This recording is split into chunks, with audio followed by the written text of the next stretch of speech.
Thank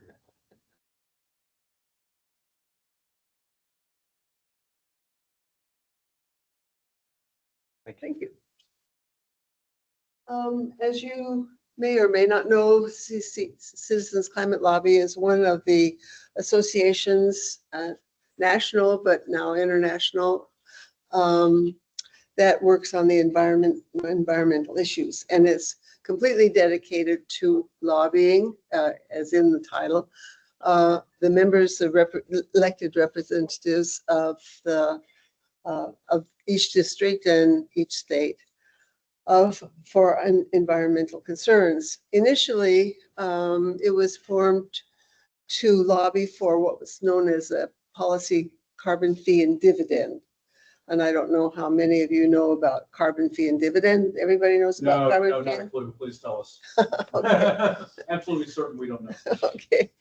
Carbon fee and dividend is an idea about taxing all the uses of carbon. So it would go into your daily budget as a factor, and then individuals. For individuals.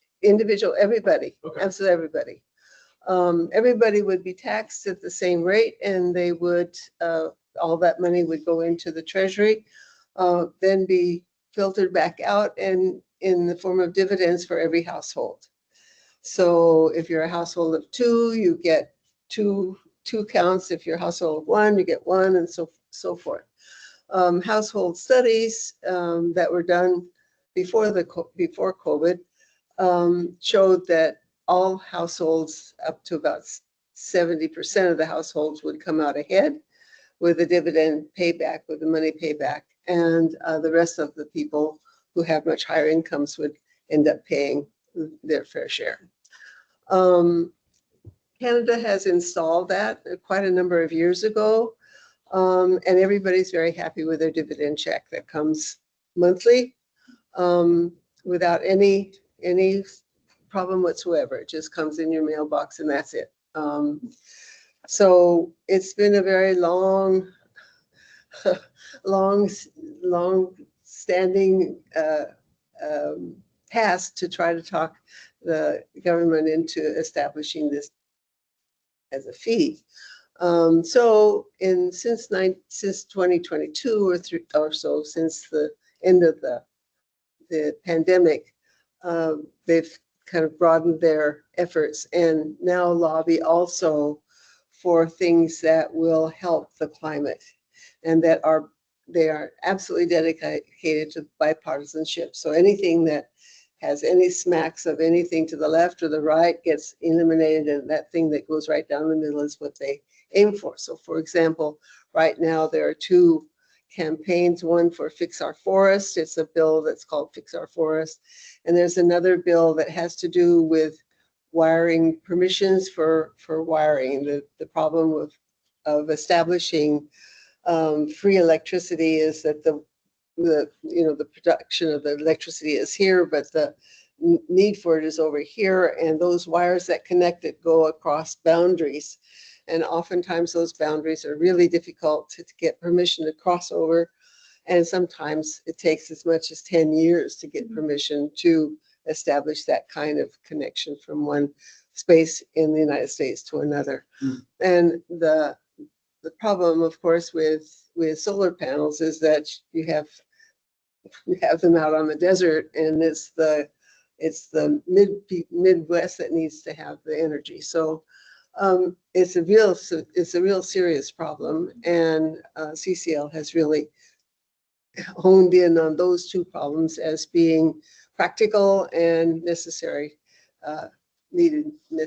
solutions. We are different from the Sierra Club. Our donations we can take our donations off of our tax returns, whereas the Sierra Club, all those donations are not tax deductible. We don't have any fee for entrance at all. If you want to join, you just go to the website and sign up. Give them the information they want, which is very little, and you will be connected to the chapter in your area. We now have chapters in all the states, and quite a few in a couple of them. And Kentucky, for instance, we have, I think, 3 or 4 chapters. The chapters in Kentucky are pretty much relegated to the six districts. So we're District 3. So our chapter is related to Mr. McGarvey, for which I'm very happy because I was very enthusiastic about his work in the state Senate. And so when he moved into the United States Senate representative, it was, I think, very fortunate for us. The earlier representative was Mr. Yarmouth. Some of you may know Yarmouth. He was the representative for many, many years, 10 or 15 years. He started on a rather idealistic basis. He was just going to be run for 1 year. He wanted to be represented for 1 year, but he did so well and enjoyed it so much that he eventually renewed and renewed and renewed. He was a delightful person to work with, although he was slow in making decisions. At one point, when I first joined CCL, they were busy making a caucus for climate solution caucus in the House, and they wanted it bipartisan, everybody joining. Republican had to bring along a Democrat or vice versa.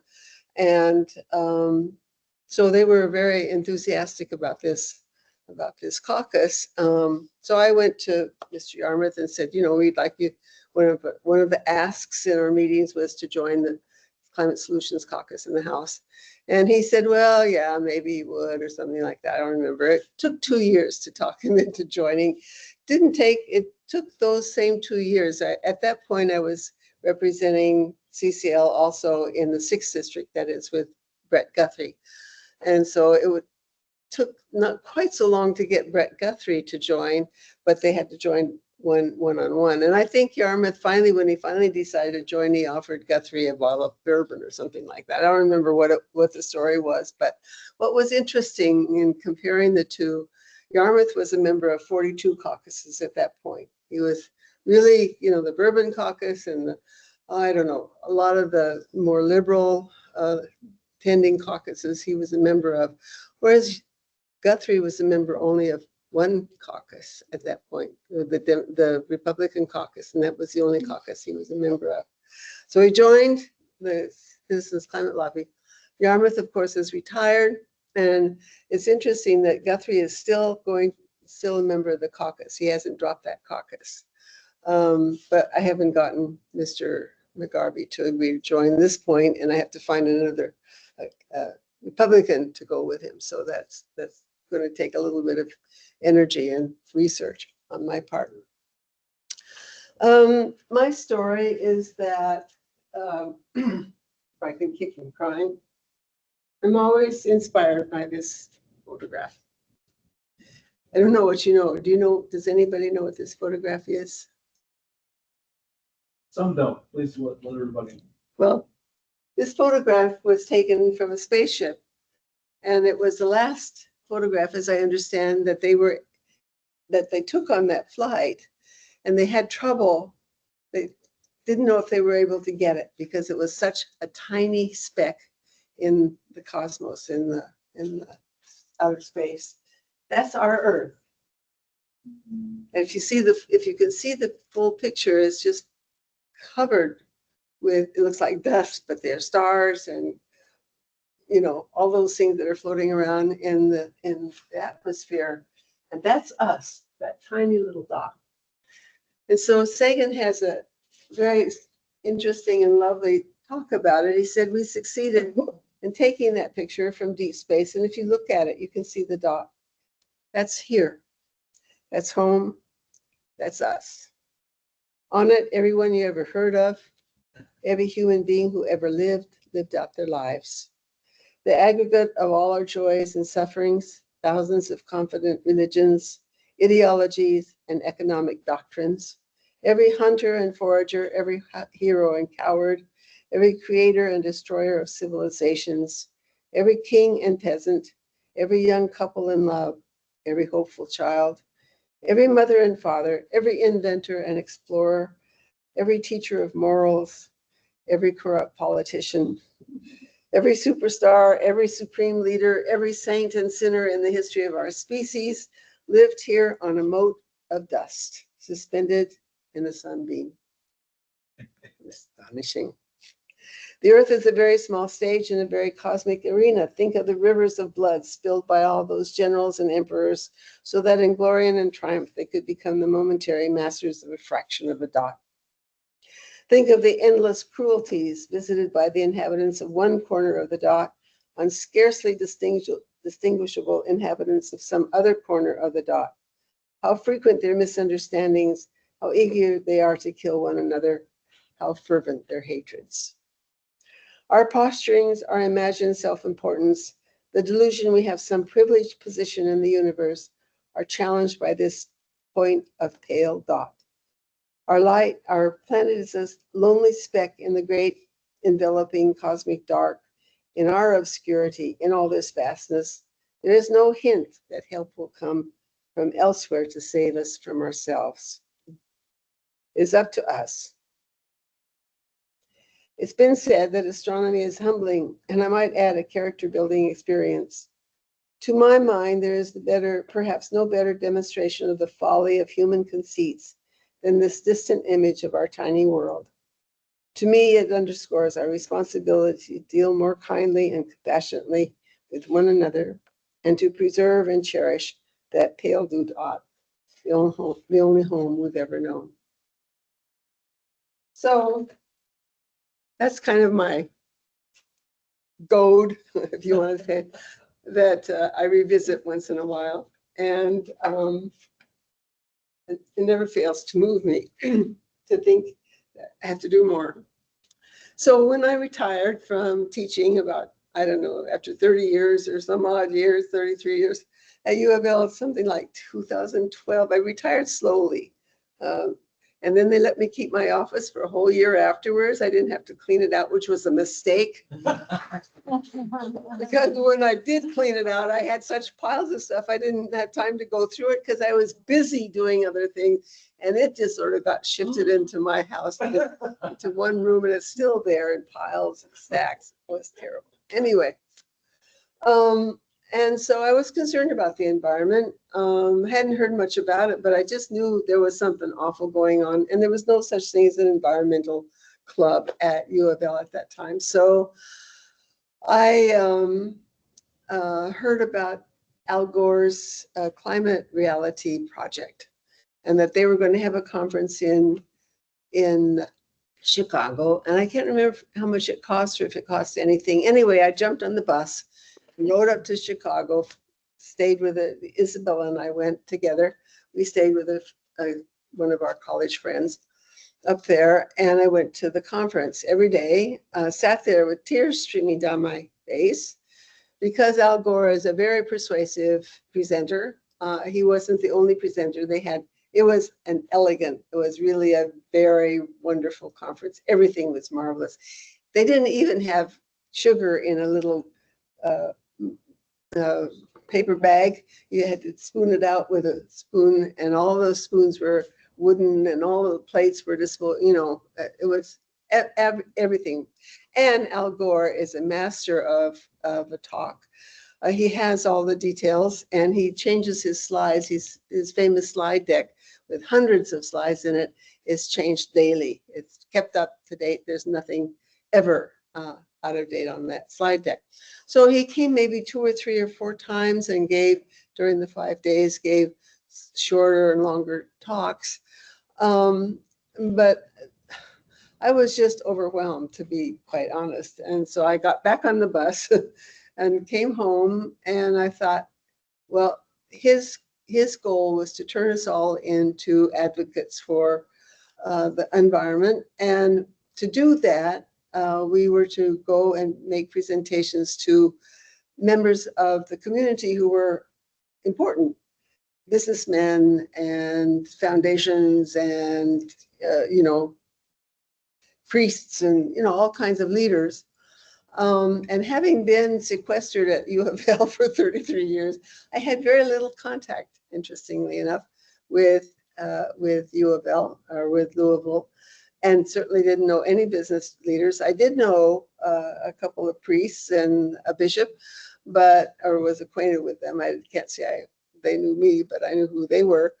But I didn't know who the leaders were. I didn't know who the business people were, the important people. And so I kind of drew back and didn't really do much. Interestingly enough, Sarah Lynn Cunningham is one of the masters of climate of that particular program. And she comes from a business environment. Her father is Cunningham Windows and Doors. So she knows something about the business world firsthand. And I have absolutely no contact with the business world. So I thought, well, okay, I'm not going to do that. I got to be president of the Second Street Neighborhood Association. And one day I was driving around with the woman who was the secretary. And I said, gee, it's too bad there's no community garden in old Louisville. It's just this, it's just houses. That's all it is. We had that time a couple little businesses, but that was all. And she said, well, she was the gardener. I'm not really a gardener. I grow things, but I'm not really a gardener. But she was a real solid gardener, born and raised in Iowa, I think. So she said, well, let's do one. Let's make one. So I said, are you kidding? She said, no. So I said, okay. So we drove around looking for vacant lots in old Louisville, south of Oak Street and north of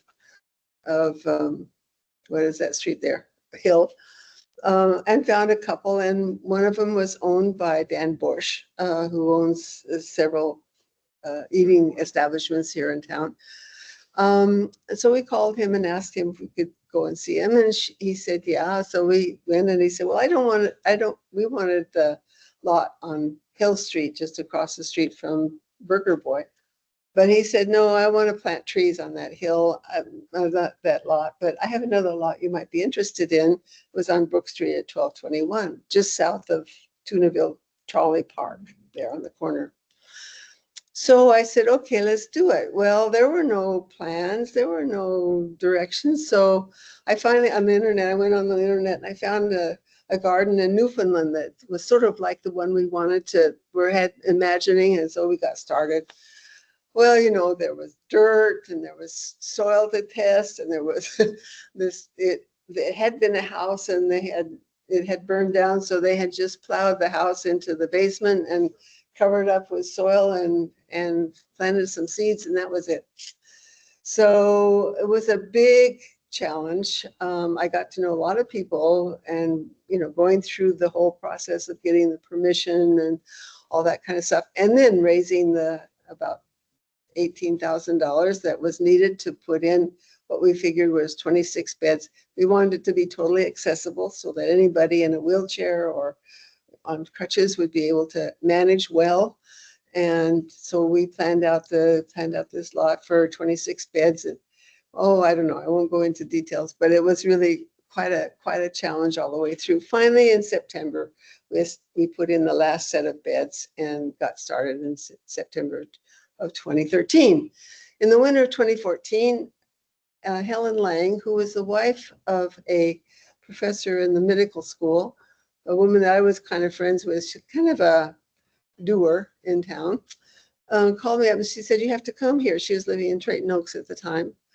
And she said, you have to come here and talk to this person. I think it's important. I said, I'm busy. I don't have any time until 10:30 tonight. She said, that's fine. Come at 10:30. So I went at 10:30 and met Zori Zimmerman, who is a vice president currently of CCL.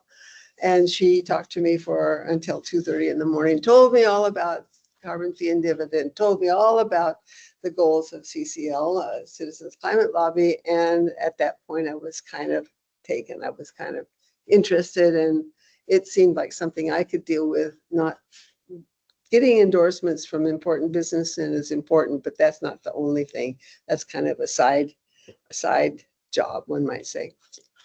So I went to the first conference in 2014, and actually I got my husband to drive up because he had some work to do in the Library of Congress, and we camped at the end of in a camping spot that was at the end of one of the metro lines, and he went to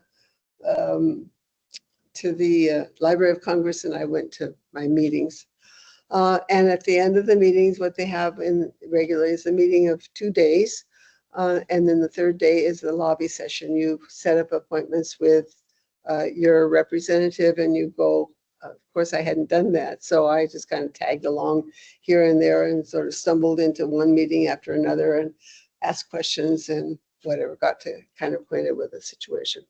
So then when I came back, automatically I was in charge of a chapter and made a liaison to Mr. Yarmouth and also to Brett Guthrie, and sort of learned by doing, I might say.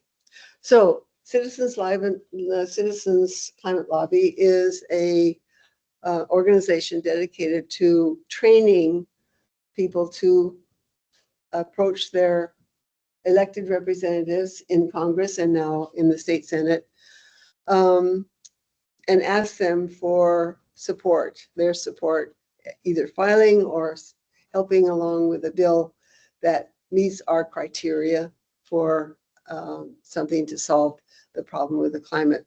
Initially, until the COVID, we lobbied only on carbon fee and dividend, on that process I told you about, and that really took a lot of effort. It really took a lot of effort to find out all of the information that was needed to support our argument. There's lots of information needed, and there are all sorts of ways to approach these members of Congress.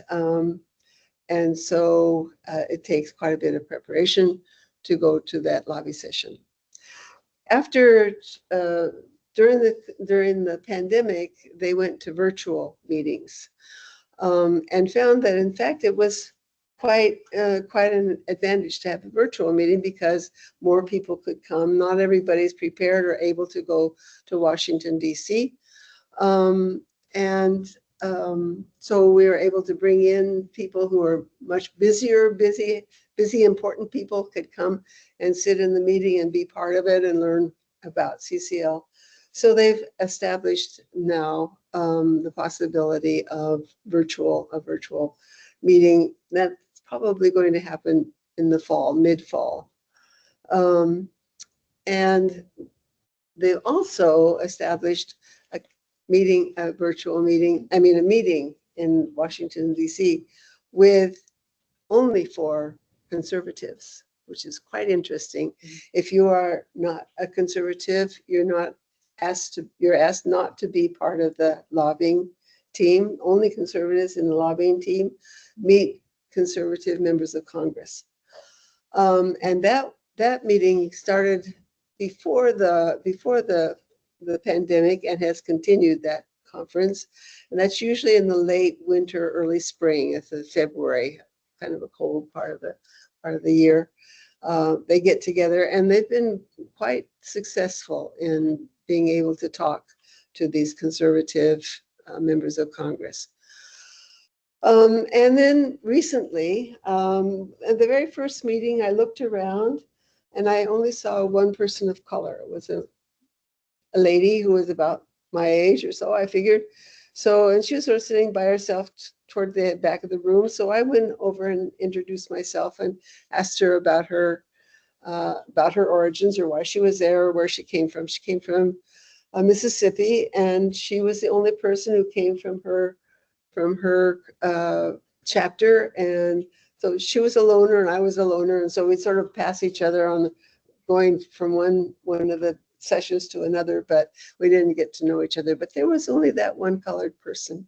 They have made a real effort. There's a woman, I don't know if she's still here on the faculty, but she received her PhD in public health from UofL, and she rose up in the management of the organization before the pandemic. And I haven't seen her since. They've changed. There's been quite a kind of a change recently, and so things have kind of a little bit of a turmoil in the leadership. But they have now, they're going to have an inclusion conference in a couple of weeks in September. And they've translated the website into Spanish.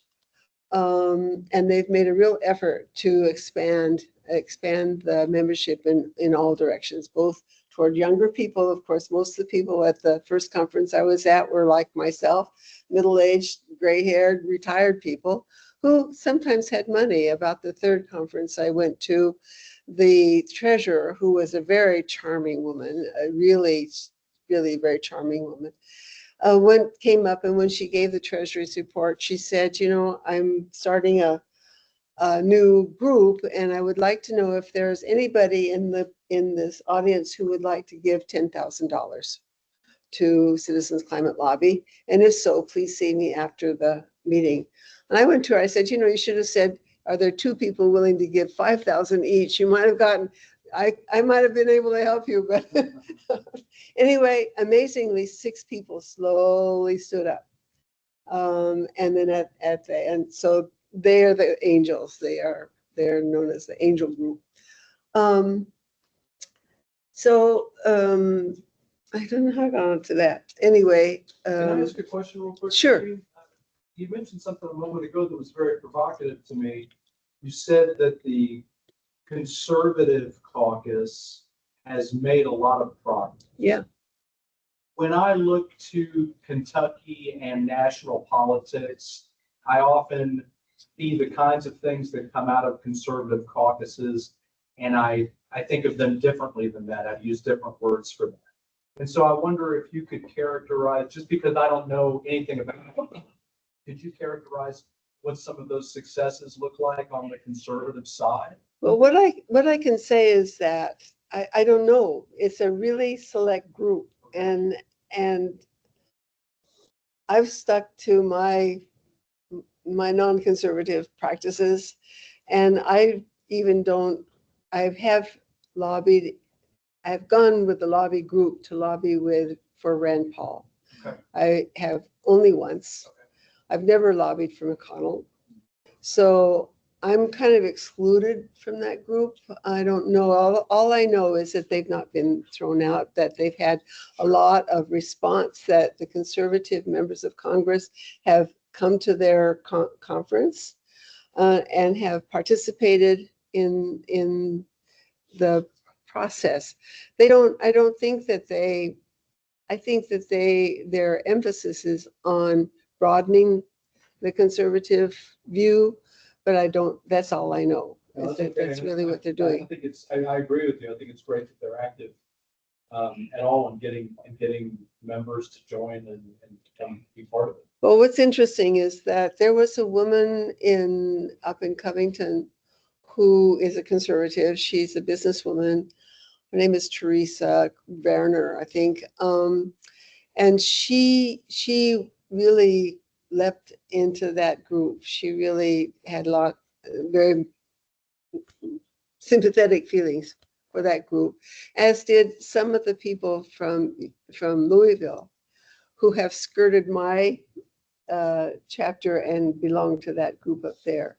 For some reason, she dropped out just this last year. I don't know what the reasons were. I think they were some personal reasons. I don't know what it had to do with, maybe illness in the family or something like that was kind of the feeling about it.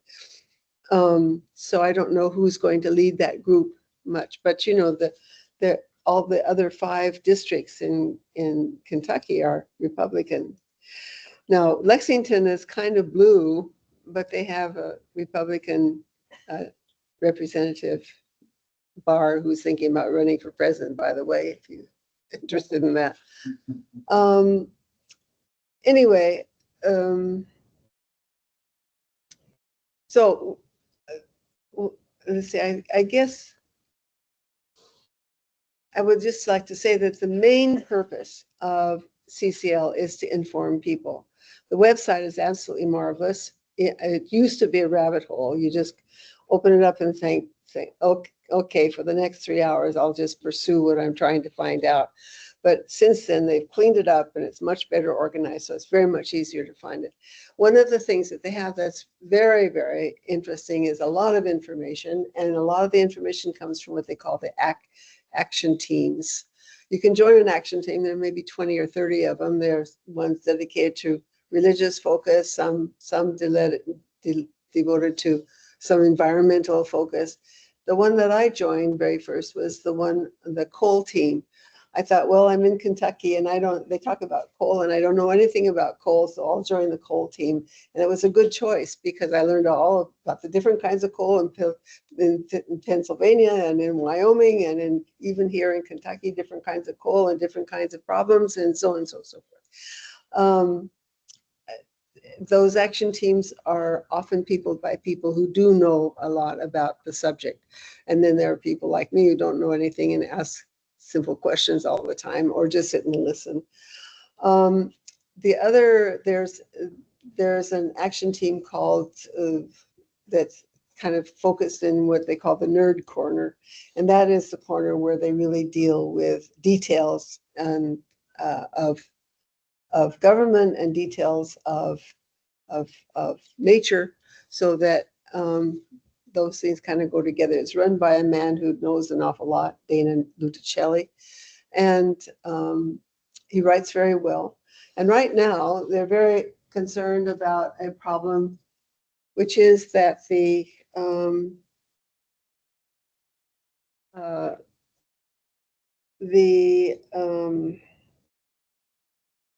government has decided to reconsider, get this, the 2009 endangerment finding and greenhouse gas vehicle standards. In other words, they're going to reduce all of those rules that brought all of the clean air to us. So they have gone out of their way, because they usually don't deal with agencies, governmental agencies. They just CCL deals with the elected representatives.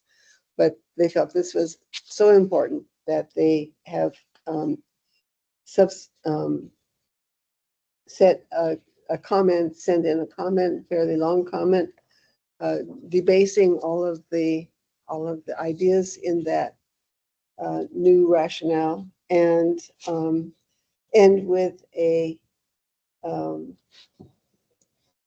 consideration, end with the conclusion. In its justifications for rescinding the 2009 endangerment finding, the reconsideration has misinterpreted the text of the Clean Air Act, Congress's decades-long support for the EPA's mandate to regulate greenhouse gas emissions from motor vehicles and other major sources, and the vast body of peer-reviewed climate science research that documents the increasingly dangerous threats that those emissions pose to Americans' health and welfare. Because the bases of these justifications are fundamentally flawed, CCL urges the EPA to withdraw its ill-conceived reconsideration of the 2000 endangerment finding. The EPA has both the authority and the responsibility to act. Americans cannot afford a retreat from science, law, and common sense in the face of a rapidly accelerating climate crisis. They lay it out very, very plainly, and in 3 pages preceding that, they explain their position and the findings that they find are fundamentally flawed and dangerous for us. I grew up in California, and in the 70s, I'd been in Hawaii for a year. I came back to do graduate work at the University of Riverside, and I found a house to rent. And there was about 5 blocks away, there was a little mountain. And I thought, well, the smog's pretty bad, but that mountain will be there. I'll be able to see that mountain. Do you know that there were many, many days that I couldn't even see that mountain? I mean, the smog was really, really terrible. When we went back in the late 80s, I was absolutely astonished at the clarity. And my nephew now lives in Claremont, regularly takes photographs of Los Angeles from Claremont. It's just astonishing that you can see so clearly, and it's because of that act that the government is now, in its great wisdom, seeming to going to falter on their thing. So if I could, I would ask each one of you to write a comment to the EPA. Their comment session is open until September 15th, and I'd be happy to give you any information do that. Okay, as I say, the whole thing about CCL is to train people to go to these meetings. The meetings, there's a sort of basic outline of the meetings. There's always the appreciation. There's the introduction. You always introduce the constituents that are in the group, because that's why you get to see the big guy or the important person. If you don't have a constituent in your group, you'll probably just be able to meet one of the legislative assistants, which is not so bad, because those people know what's going on. They're the ones who feed the information to the elected person. They're the ones who very often write the policies and the ideas that go into Congress. So I've been very happy, and they're always young, vigorous, excited, and energetic people. At least my experience so far has been nothing but that. Even when I went to see and lobby Rogers in the 5th district, that old guy way down there in the 5th district, his fellow was really, we didn't get to see him, but his aide was right there. He really understood. They're really very well trained and psychologically alert, very acute people. So that's no real problem. Anyway, but there this sort of procedure, and what you're trying to do is gather information to put into your minutes that go back to the main office, so that they can figure out what's going on, generally speaking, over the whole Congress.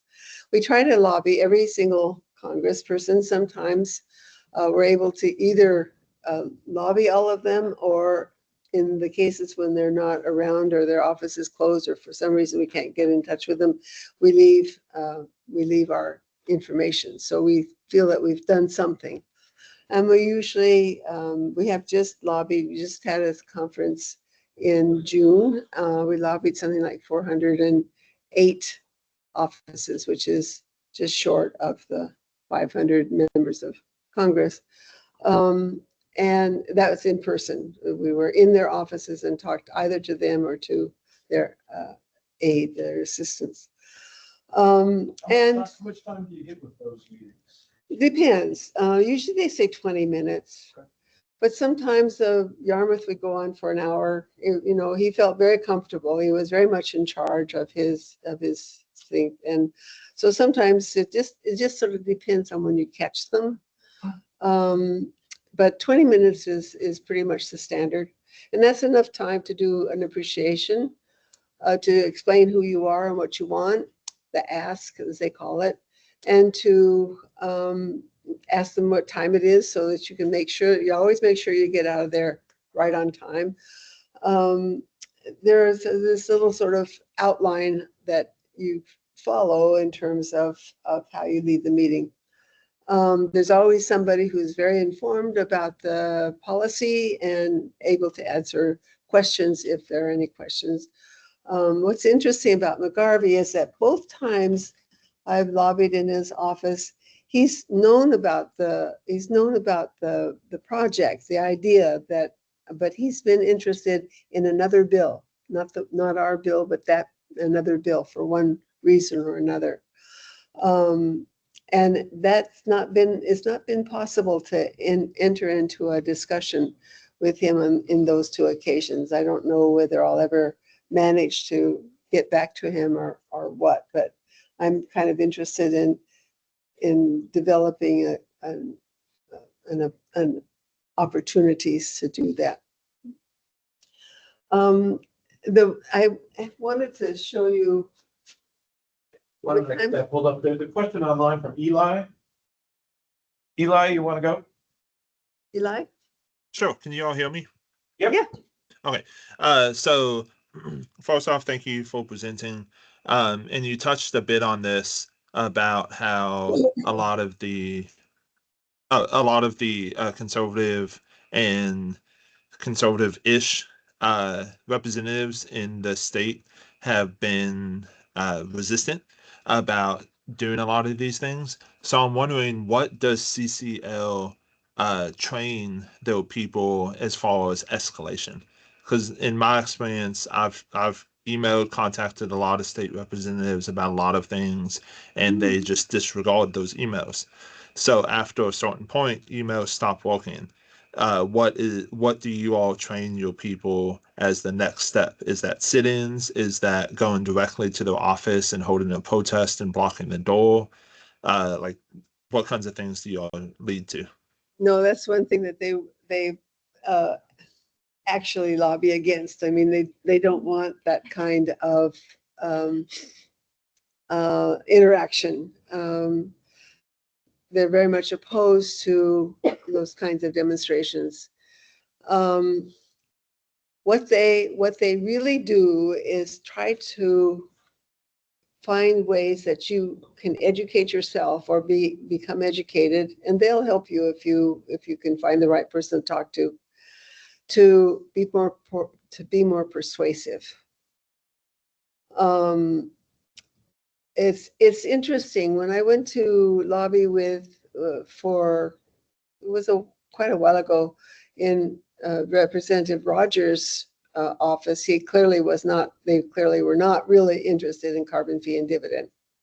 The coal country, clearly not. But his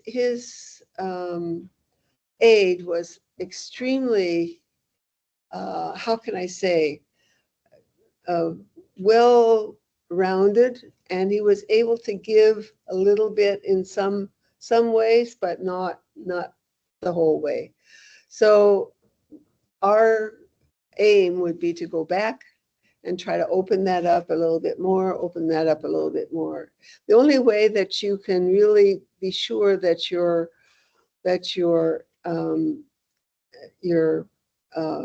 bills are going to be preserved and not turned off or turned around or whatever the next time around is if you make sure that you have some kind of real understanding with the people that are most in charge of them. They are people and sometimes they don't know what we're talking about. Sometimes they have no idea about the Fix Our Forests or what that proposes to ameliorate or to improve or to correct. So you have to inform them. You have to be sensitive enough to know that when they're asking a question, it might be about that, but it also might be about something else. There might be an underlying reason. So you really, the most that you can do is just to know your subject really, really well, and to know all the ramifications. And if you have time to see what oppositions there might be so that you can be prepared for any kind of opposition. They're not, because you're their constituents, they're not really in a position to start an argument with you. If you're not willing to argue, if you're not going to make the argument, they're not going to start an argument with you. They're going to find some way to talk to you so that you leave there in a neutral, if not positive spirit. So CCL does not really promote any kind of next,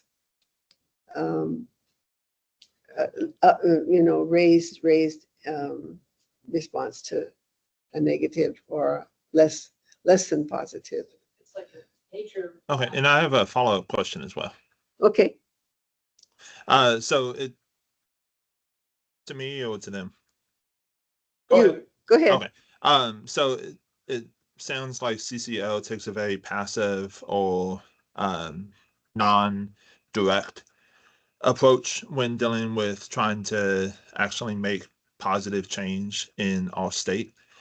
Because of that, and because of all opposition, as it were, so the conservative side that has ramped up a lot of things and has been pushing bills through, in some ways illegally. What hope do you feel like being very passive or telling people to be very passive actually has, while the opposition is closing doors in our faces and refusing to answer direct questions? Well, these days it's a lot harder to contemplate being passive than it was in the past. Things have changed quite a bit in the last few years. I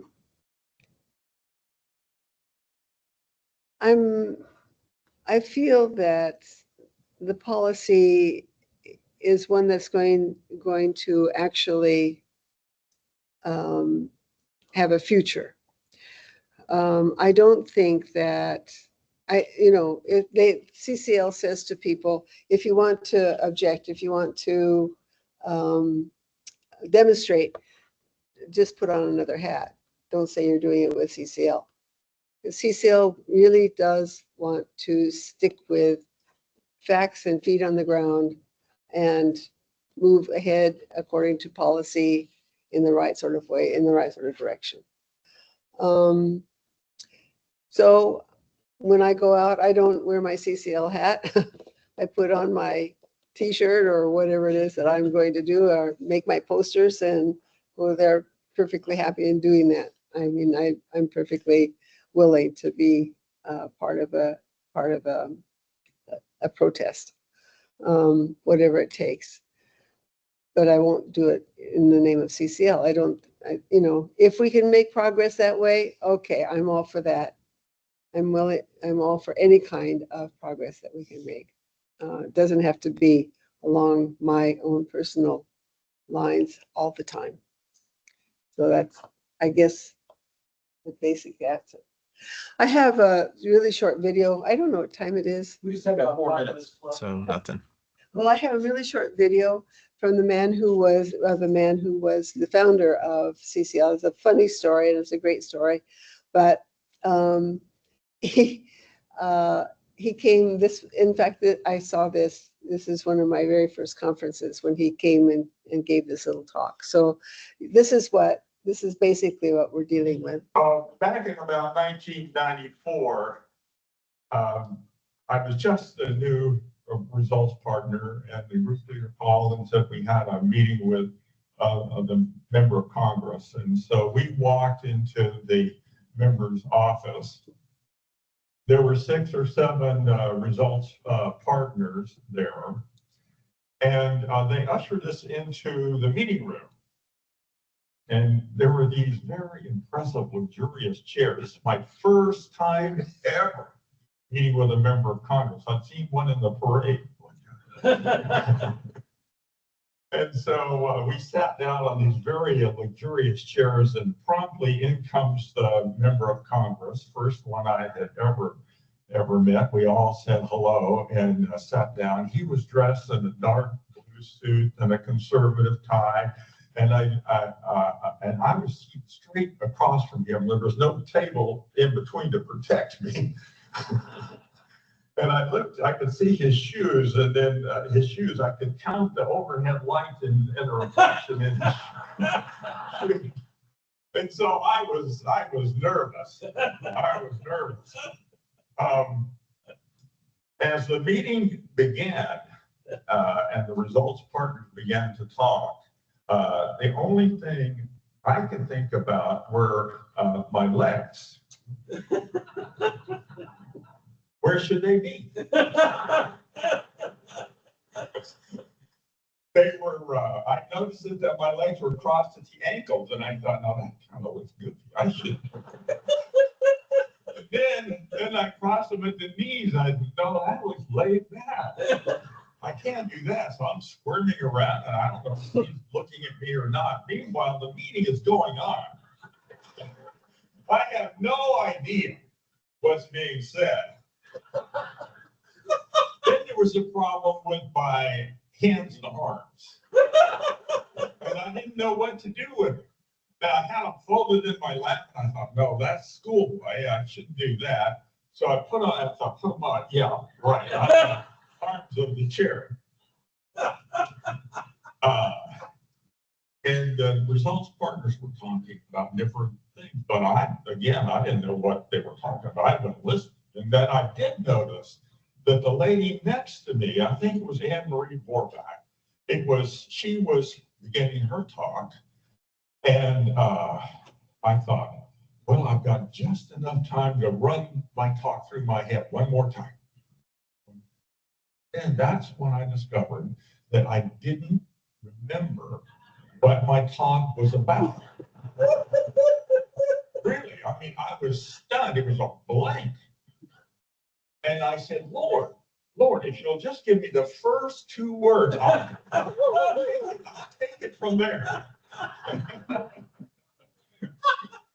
But the Lord did not respond.